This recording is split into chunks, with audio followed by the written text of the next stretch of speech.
Ahora, Dios les bendiga. Mi nombre es Gabriela Martínez Seda. El Seda es importante. Y es para mí un verdadero honor y privilegio estar delante de ustedes para exponer la palabra del Señor. Antes de todo me gustaría orar. Así que pueden ponerse de pie, pueden quedarse sentados como se sientan más cómodos. Pero vamos a orar. Amado Dios, te damos gracias. Te damos gracias porque tú eres bueno, porque tu fiel amor perdura para siempre, porque tú has estado en medio nuestro y estarás. Te damos gracias por el milagro de tu palabra, donde te revelaste, te diste a conocer. Y ruego que Espíritu Santo, que seas tú hoy abriendo nuestros ojos, confrontándonos por medio de ella, ayudándonos a verte más claramente. Ruego, Señor, que hagas como tú quieras y como solo tú puedes hacer, para tu entera gloria y honra. Lo pido en el nombre de Jesús. Amén y amén. ¿A cuántos les gustan las historias? A mí me gustan las historias. Y cuando uno está criando, parte de lo que te dicen es, lee muchas historias. Eso es bueno para el lenguaje. Y de momento, desde infancia, somos niños de historia. Y creemos que cuando somos grandes, olvidamos las historias. Pero me he dado cuenta con el tiempo que una de las claves para yo entender a la persona que está de frente o para entenderme a mí misma es entender la historia que está creyendo. ¿Qué historia está formando su manera de verse a sí mismo, de ver a los demás, de ver el mundo? Y hay todo tipo de historias en este mundo. Hay historias que las vemos y decimos, uy, está como raro. Y las vemos y de entrada sabemos, aquí hay algo que no es como lo es. Pero hay otras historias que no son tan fáciles de identificar, de verlas de entrada. Todos tenemos historias. Algunos fundamentan su historia en lo que es el humanismo, el hombre en el centro, en lo que es el secularismo, la evolución. Name it, ponle nombre. No son tan obvias como esta que la vemos y wow, que todos tenemos historias. Y nosotros también tenemos nuestra historia en la cual contextualizamos todas esas pequeñas historias y vivencias. Que nuestra historia se asemeje y esté fundamentada en la verdad hace toda la diferencia. Y de entrada podemos ver este libro y ver este libro y decir, una de estas cosas no es como la otra. Y aunque es un libro para niños, hay uno que se asemeja más a la verdad, mientras que hay otro que está completamente separado de ella. Para los cristianos, la historia que le da contexto y informa nuestra vida debe ser la Biblia. Y nosotros decimos coloquialmente, ¿verdad?, que la Biblia es nuestro manual de instrucciones. Y yo puedo entender lo que queremos decir. Pero la Biblia es principalmente una historia escrita por diversos autores en diversas épocas, con diversos estilos y géneros literarios. Pero sobrenaturalmente, de principio a fin, esa historia tiene una línea narrativa. Y obviamente yo no le voy a contar, no nos vamos a sentar a hablar toda la historia, pero con ese contexto me gustaría que leyéramos la porción que vamos a leer hoy, porque es un punto medular en la historia de la Biblia. Y voy a estar leyendo para hacerle honor a nuestro pastor de la Nueva Biblia de las Américas. Y vamos a hacer un brinco. Vamos a leer parte del capítulo 11 de Génesis y luego vamos a leer parte del capítulo 12 de Génesis. Y la palabra del Señor dice así. Génesis 11. Toda la tierra hablaba la misma lengua y las mismas palabras. Según iban hacia el oriente, hallaron una llanura en la tierra de Sinar y se establecieron allí. Y se dijeron unos a otros, vamos, fabriquemos ladrillos y cosámoslos bien. Y usaron ladrillo en lugar de piedra y asfalto en lugar de mezcla. Luego dijeron, vamos, edifiquemos una ciudad y una torre cuya cúspide llegue hasta los cielos y hagamos nuestro nombre famoso, para que no seamos dispersados sobre la superficie de toda la tierra. Pero el Señor descendió para ver la ciudad y la torre que habían edificado los hijos de los hombres. Y dijo el Señor, son un solo pueblo y todos ellos tienen la misma lengua. Esto es lo que han comenzado a hacer y ahora nada de lo que se propongan hacer les será imposible. Vamos, bajemos y confundamos allí su lengua, para que ninguno entienda el lenguaje del otro. Así el Señor los dispersó desde allí sobre la superficie de toda la tierra y dejaron de edificar la ciudad. Por eso la ciudad fue llamada Babel, porque allí el Señor confundió la lengua de toda la tierra y de allí el Señor los dispersó sobre la superficie de toda la tierra. Brincamos al capítulo 12 de Génesis, versículo 1, y dice así. Y el Señor dijo a Abraham, vete de tu tierra, de entre tus parientes y de la casa de tu padre, a la tierra que yo te mostraré. Haré de ti una nación grande y te bendeciré. Engrandeceré tu nombre y serás bendición. Bendeciré a los que te bendigan y al que te maldiga maldeciré. En ti serán benditas todas las familias de la tierra. Los pasajes, los versos que acabamos de leer son el punto de inflexión de la narrativa bíblica. Íbamos por aquí, ¡pum!, algo pasó, cambió. Los primeros 11 capítulos del libro de Génesis se conocen como la historia primitiva de la Biblia porque no se enfoca solo en una familia, solo en un grupo, sino que da contexto a toda la creación y a toda su existencia. Y si hemos leído Génesis, sabemos que en el principio empezamos con el principio. Dios creando todo de la nada, estableciendo una creación de orden, belleza y plenitud. Vemos a los seres humanos, hombre y mujer creados imagen y semejanza de Dios, encargados de cuidar y señorear sobre la creación bajo la bendición y provisión de Dios. Pero algo pasó. Luego nos encontramos con la tragedia cósmica de la caída. Y digo cósmica porque no solo tiene que ver con los seres humanos, afectó toda la creación, todo el cosmos. La decisión de los seres humanos de desconfiar en la palabra y el carácter de Dios, escogiendo desobedecer su autoridad, estableciendo por sí mismo lo bueno y lo malo. Y en los capítulos que le siguen vemos las duras consecuencias de esta decisión.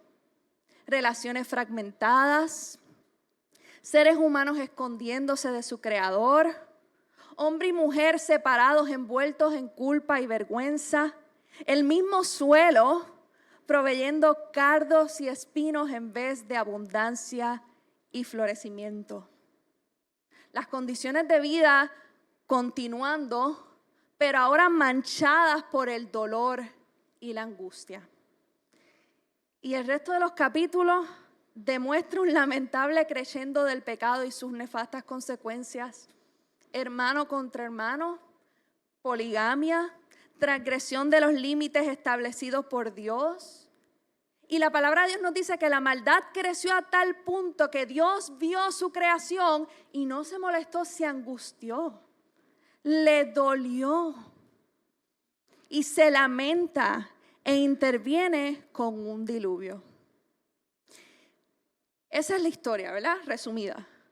Y aún en esa historia vemos sorprendentemente gracia.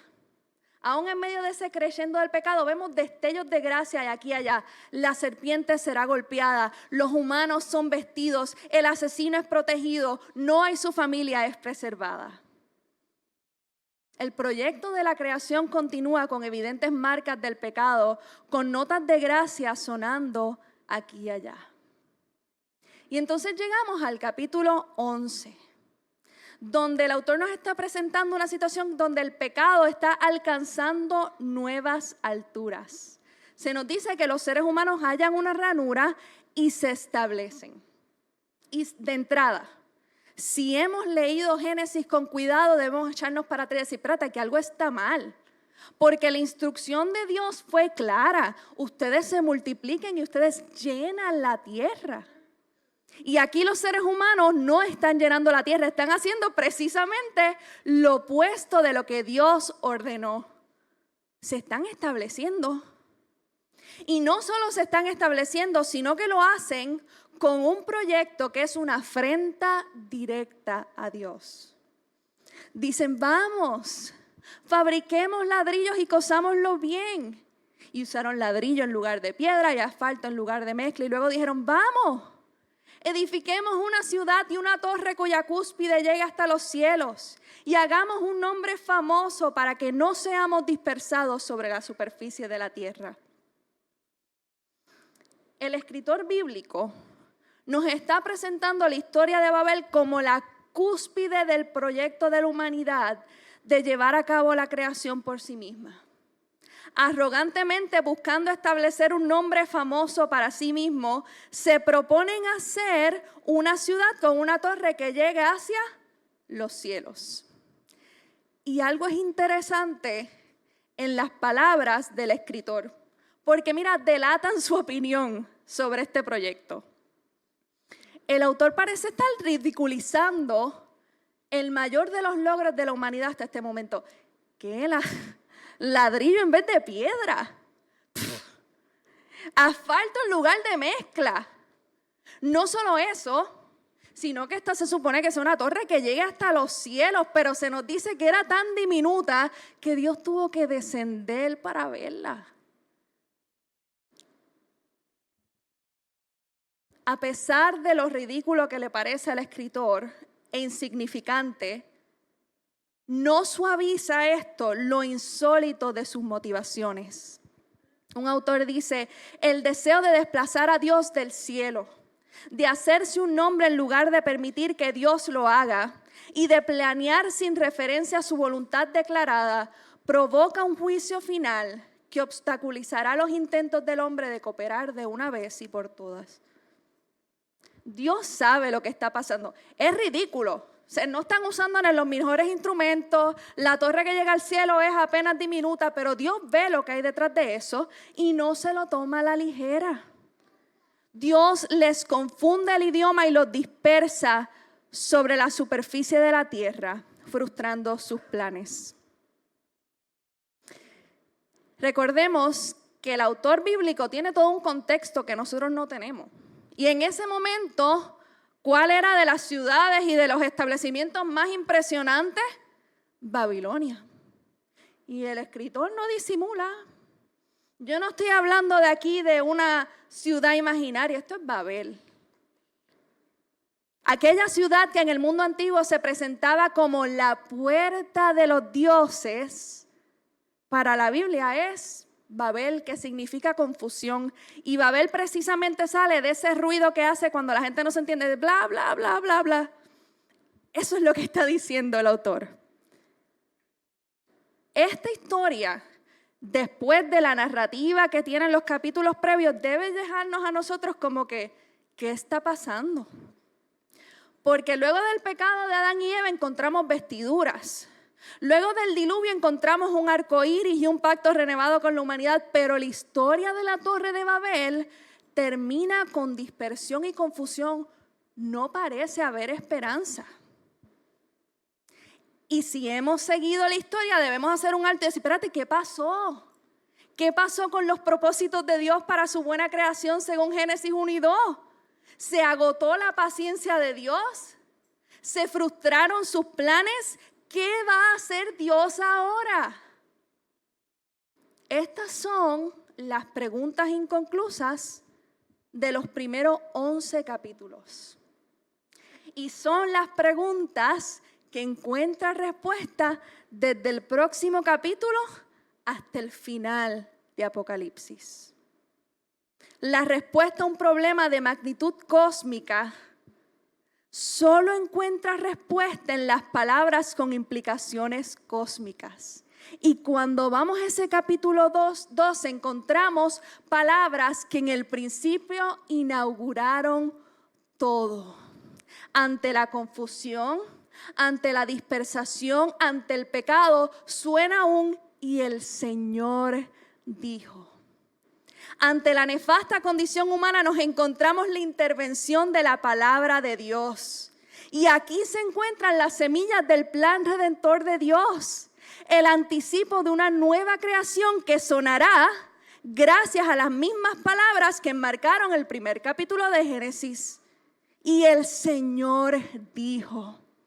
El Creador está a punto de hacer algo completamente nuevo, así como lo hizo en el principio. El Dios que pronunció luz en las tinieblas interviene de nuevo ahora de una forma completamente inesperada. Lo hace llamando a un anciano y a su estéril esposa. Y los llama a abandonar el lugar de arrogancia y confusión, nuevamente comprometido con traer vida a la oscuridad y esterilidad. Y el Señor dijo a Abraham: vete de tu tierra, de entre tus parientes y de la casa de tu padre a la tierra que yo te mostraré. De entrada, ya no es la humanidad diciendo vamos, es Dios diciendo vete. Y al repasar los versículos nos daremos cuenta de que en su mayoría nos dicen cuál es la promesa de Dios a Abraham. Pero antes de todo esto hay una orden: vete. Para iniciar el plan redentor de Dios, Abraham debía irse, salir. ¿Y salir de dónde? De la Babilonia, que en capítulo previo dejamos en confusión. Dice otro autor, Babel, el clímax del problema representado de Génesis 1 y 11, no puede ser la fuente de la solución. Porque la respuesta a la desesperante condición humana no vendrá de lo mejor que la humanidad tiene para ofrecer. No vendrá de la ciudad con toda su tecnología ingenuos. No vendrá de los fuertes, vigorosos ni capaces. Vendrá única y exclusivamente de la mano redentora de Dios. La solución a la crisis de la humanidad va a venir por medio de lo que Dios ha escogido hacer en Abraham. ¿Y qué escogió hacer? Encontramos los planes redentores de Dios en sus palabras. Haré de ti una gran nación, te bendeciré, engrandeceré tu nombre y serás bendición.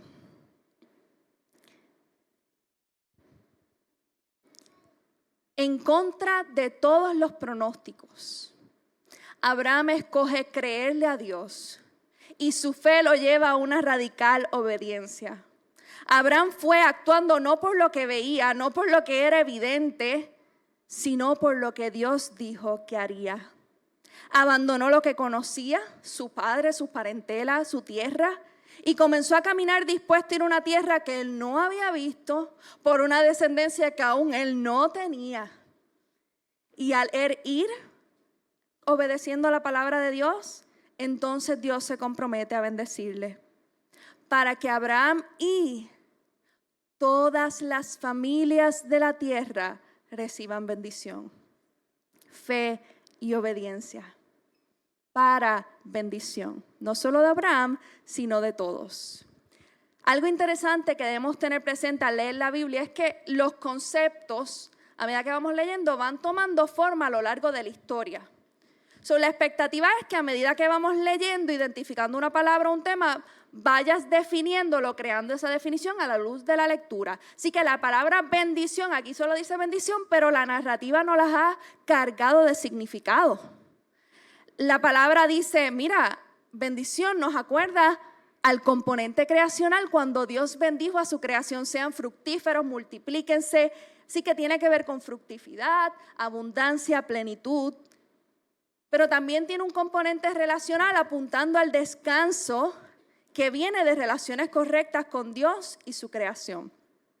Así que la mayor bendición, según lo que nos ha dicho el libro de Génesis hasta ahora, descansa en la misma presencia de Dios que sustenta tanto este aspecto de fructividad y abundancia como el aspecto de paz entre las personas.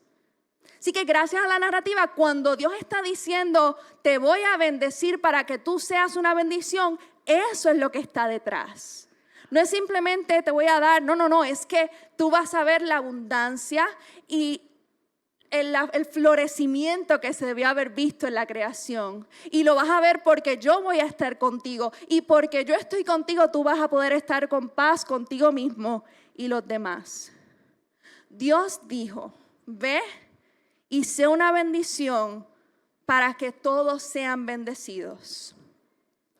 Amados, esta es la gracia que no encontramos en el capítulo 11. Noten los paralelos. Mientras que en Babel, el propósito era hacerse un nombre por sí mismo, en el capítulo 12 Dios le dice a Abraham, yo voy a engrandecer tu nombre. La Torre de Babel comienza y termina con las palabras toda la tierra, y ese es precisamente el enfoque del plan redentor de Dios. A través de ti serán benditas todas las familias de la tierra. Dios no se olvida, Dios no los deja en confusión, sino que de ahí saca para bendecir a su creación. Y esta bendición viene a medida que Abraham y su familia tengan esta relación especial con Dios. Y que otros vean y conozcan por medio de esa relación con Dios al único Dios verdadero y altísimo. Y bendición con todas sus implicaciones, ¿verdad? Así que esta relación de Dios con Abraham le da la bendición a él para que él sea canal de bendición a otros gracias a la misma presencia de Dios que le acompaña. Abraham, ve, deja que yo haga, deja que yo bendiga y sea una bendición para otros, apuntando el día en que todas las familias de la tierra serán benditas a través de ti. Y si leemos la historia, Abraham va, respondió con fe y obediencia, y Dios lo hace. ¿Y cómo lo hace? En el resto de la narrativa bíblica encontramos cómo Dios lleva a cabo ese maravilloso plan redentor. Y, amado, el camino no es recto. La familia elegida no fue para nada consistente, pero el que dijo que lo haría, lo hizo. Cuando llegó el día que Jesús, el hijo de Abraham, en palabras de Mateo, llega a la escena. Y de momento la confusión encuentra respuesta, porque en Jesús, el hijo de Abraham, el nombre finalmente es engrandecido. Jesús, el nombre sobre todo nombre. En Jesús, el hijo de Abraham, todas las familias de la tierra encuentran bendición. El cumplimiento de la promesa de Abraham encuentra su perfecto cumplimiento en la vida, la muerte, la resurrección y el reinado de Jesucristo. La desesperada condición humana ilustrada en Babel encuentra su perfecta respuesta en la vida, la muerte, la resurrección y reinado de Jesucristo. La confusión acaba ante la llegada de aquel que se presentó a sí mismo como la verdad encarnada, quien trae vida y bendición con todo lo que eso implica por medio de su redentora presencia en y a través de nosotros. La historia de la Biblia, esto que yo he tratado de condensar, es nuestra historia. Y es la única historia que nos permite caminar fundamentados en la realidad porque es verdad. Y entender esta historia y qué tiene que ver conmigo es de suma importancia, no solo para nosotros, sino para los que nos rodean.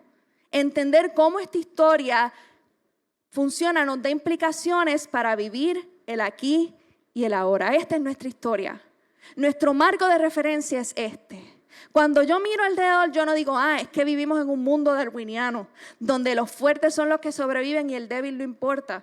Esa no es la historia que marca, es la historia que acabamos de leer y todo lo que falta, pero que se desarrolla en la Biblia. Y si somos sinceros, Babel sigue siendo una descripción adecuada de aquellos que se encuentran lejos de Dios. Si yo miro a mi alrededor hoy, a esas personas que están lejos de la gracia y del amor de Dios, yo puedo ver a Babel. Yo puedo ver arrogancia, inseguridad, mirando a sí mismo, a su ingenuo, a su tecnología para hacer algo de sí mismo, para salvarse. Aún en su unidad lingüística, no han encontrado alivio a la desesperada confusión de su ser. Y para ellos también, para mis vecinos, para mis pacientes, para mis compañeros de trabajo, para ellos también la respuesta no va a venir de ladrillos, no va a venir de asfalto, no va a venir de su ingenio, no va a venir de su nombre. La respuesta viene de Jesús, el único que tiene el nombre sobre todo nombre. Y esto nos debe llevar a contextualizar nuestra misión en medio de un mundo que está lejos de Dios. Si lo que está aquí en Babel, ¿qué queda de mí? ¿Y yo qué papel juego en todo esto? Nosotros, el cuerpo de Cristo, hemos sido unidos a Él y Él nos ha hecho nuevos por medio de su Espíritu. Pablo nos dice, somos parte de la nueva creación de Dios. Y no solamente somos parte para que nos sintamos para atrás y nos echemos frescos hasta que todo esto se resuelva, no, sino que Dios nos une a su encomienda. En palabras de Pablo, quien nos reconcilió por medio de Cristo, nos dio el ministerio de la reconciliación. En palabras de Pedro, ustedes que han sido adquiridos, anuncien las virtudes de aquel que los llamó de las tinieblas a su luz admirable. En palabras de Jesús, vayan y hagan discípulos. Y en palabras del autor de Génesis, ve y sé una bendición. En el nombre de Cristo, ve. Que el mismo poder que levantó a Cristo de los muertos ahora nos capacita para responder en fe y obediencia, de tal forma que seamos bendición para el Babel que nos rodea, llevando con nosotros plenitud, llevando con nosotros florecimiento, shalom, paz. ¿Por qué? Porque llevamos con nosotros por pura gracia y misericordia de nuestro Dios la misma presencia del Dios Altísimo. Así que la invitación es, amados, vivimos en un mundo bien confundido, pero vivimos al son de una canción de redención que ya ha sonado, que ya sabemos el final porque nuestro suficiente Salvador lo ha hecho y lo seguirá haciendo. Así que desde esa historia, desde esa verdad, llevemos con nosotros la presencia del Dios que ha escogido por pura gracia habitar en nosotros.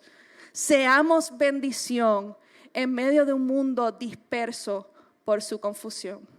Amén. Oramos. Ese fue mi amén favorito.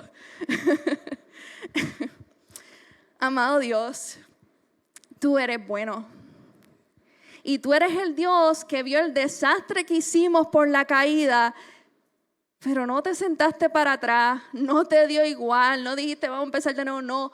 Te acercaste, dijiste, redimiste, nos salvaste, nos sellaste con tu presencia y nos invitas por pura gracia a participar de tu misión. Señor, que cuando salgamos de aquí, esta sea la historia que le dé contexto a nuestra vida. Que nos veamos no como aleatorios, sino como seres humanos creados a la imagen y semejanza de Dios, habitados por el Espíritu de Dios, gracias a lo que Jesucristo ha hecho, y que de ahí vivamos con fe y esperanza en un mundo confuso, hablando, proclamando, obrando desde la verdad. Señor, no te dé igual la confusión del mundo. Y ruego que tanto yo como mis hermanos podamos pararnos firmemente en la verdad que es Jesús y de ahí ser de bendición por tu gracia y tu misericordia. Lo pedimos en el poderoso nombre de Jesús, el nombre que es sobre todo nombre. Amén y amén. Dios les bendiga, amados.